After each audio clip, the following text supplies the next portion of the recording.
La jurisdicción es esencial para la apostolicidad de misión. La Enciclopedia Católica. Volumen 1. Año 1907. Charles George Herbermann. Apostolicidad de misión significa que la Iglesia es un cuerpo moral, que posee la misión confiada por Jesucristo a los apóstoles y que se transmite a través de ellos y sus sucesores legítimos en una cadena ininterrumpida de los representantes actuales de Cristo sobre la tierra. Esta transmisión autoritativa del poder en la Iglesia constituye la sucesión apostólica. Esta sucesión apostólica debe ser tanto material como formal, la material que consiste en la sucesión real en la Iglesia, a través de una serie de personas desde la época apostólica hasta el presente, la formal añade el elemento de autoridad en la transmisión del poder, consiste en la transmisión legítima del poder ministerial conferido por Cristo sobre sus apóstoles. Nadie puede dar un poder que no posea. Por al rastrear la localización de la misión de la Iglesia hasta los apóstoles, no se puede permitir ningún vacío, no puede surgir ninguna misión nueva, sino que la misión conferida por Cristo debe pasar de generación en generación a través de una sucesión legal e ininterrumpida. Los apóstoles la recibieron de Cristo y se lo dieron a su vez a aquellos legítimamente nombrados por ellos, y estos de nuevo seleccionaron a otros para continuar la obra del ministerio. Cualquier interrupción en esta sucesión destruye la apostolicidad, porque la ruptura significa el comienzo de una nueva serie que no es apostólica. ¿Cómo predicarán si no son enviados? Rom 10,15. Una misión docente autoritativa es absolutamente necesario, una misión encomendada por un hombre no es autoritativa. De ahí que cualquier concepto de apostolicidad que excluya la unión autoritativa de la misión apostólica le roba al ministerio su carácter divino. Apostolicidad, o sucesión apostólica, entonces, significa que la misión conferida por Jesús a los apóstoles debe pasar de ellos a sus sucesores legítimos, en una línea ininterrumpida, hasta el fin del mundo / consumación del siglo. Esta noción de apostolicidad se desprende de las palabras de Cristo mismo, la práctica de los apóstoles y la enseñanza de los padres y teólogos de la Iglesia. La apostolicidad no se encuentra en ninguna otra Iglesia. Esta es una consecuencia necesaria de la unidad de la Iglesia.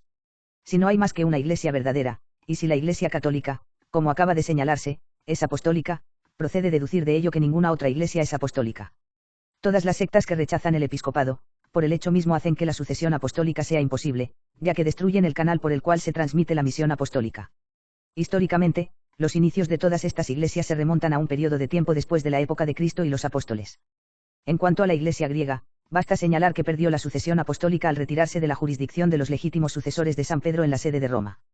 Lo mismo puede decirse de las reclamaciones anglicanas a la continuidad, McLaughlin, Divine Plan of the Church, 213, y, Newman, Div. of Angle, Lecture 12, pues el hecho mismo de la separación destruye su jurisdicción. Han basado sus reclamos en la validez de los órdenes anglicanos. Sin embargo, estos han sido declarados inválidos.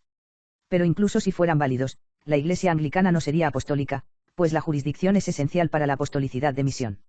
Un estudio de la organización de la Iglesia anglicana demuestra que es completamente distinta de la Iglesia establecida por Jesucristo. Fin de la cita. Repetimos y enfatizamos. Pero incluso si fueran válidos, no sería apostólica, pues la jurisdicción es esencial para la apostolicidad de misión. No sería apostólica, pues la jurisdicción es esencial para la apostolicidad de misión. La jurisdicción es esencial para la apostolicidad de misión. La jurisdicción es esencial para la apostolicidad. Esta sucesión apostólica debe ser tanto material como formal, la material que consiste en la sucesión real en la Iglesia, a través de una serie de personas desde la época apostólica hasta el presente, la formal añade el elemento de autoridad en la transmisión del poder, consiste en la transmisión legítima del poder ministerial conferido por Cristo sobre sus apóstoles. Nadie puede dar un poder que no posea. Nadie puede dar un poder que no posea. Nadie puede dar un poder que no posea. La jurisdicción es esencial para la apostolicidad. Citamos a San Antonio María Claret. 1849. La cuarta marca de la Iglesia, apostólica. Catecismo Pag 127 PDF, Pag 123 libro. Añadí con misión legítima, esto es, venida de aquel que tiene las llaves del reine de los cielos o de la Iglesia, el cual es el Papa. Así los obispos intrusos o que se separan de la obediencia al pontífice de Roma, no son sucesores de los apóstoles, sino ladrones, como los llama Jesucristo, y hemos de huir de ellos como las ovejas huyen de los lobos.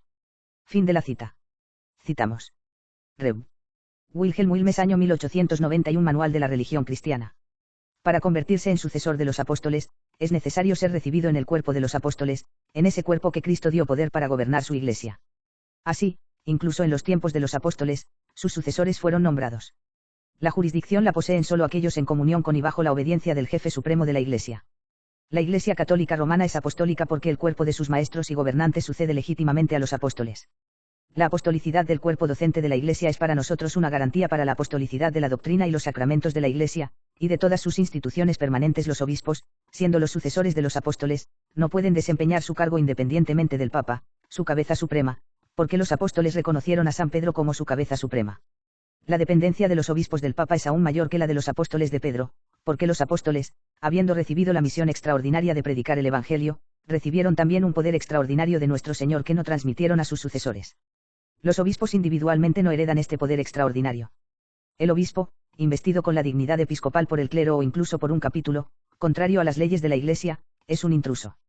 Todos los que apoyan a un sacerdote, obispo o administrador diocesano que no ha recibido legítimamente su misión del Papa, y todos los que se relacionan con él en asuntos espirituales, son, como aquel a quien apoyan, tratados por la Iglesia como cismáticos, porque por tal acción se separan de la unidad de la Iglesia. Fin de la cita. Citamos a su santidad Pío XII. Pío XII. 1943 Mystici Corporis Christi. Están puestos bajo la autoridad del romano pontífice, aunque gozan de jurisdicción ordinaria, que el mismo sumo pontífice directamente les ha comunicado. Fin de la cita. Pío XII. 1954 Ad Sinarum Gentem. La potestad de jurisdicción, además, que al sumo pontífice es conferida directamente por derecho divino, otorga a los obispos del mismo derecho, pero solamente mediante el sucesor de San Pedro. Fin de la cita. Pío XII. 1958 Ad Apostolorum Principis. La potestad de jurisdicción que se confiere directamente por derecho divino al sumo pontífice llega a los obispos por ese mismo derecho, pero solo a través del sucesor de Pedro. Ninguno puede conferir legítimamente la consagración episcopal sin el beneplácito apostólico. Fin de la cita. La jurisdicción es esencial para la apostolicidad.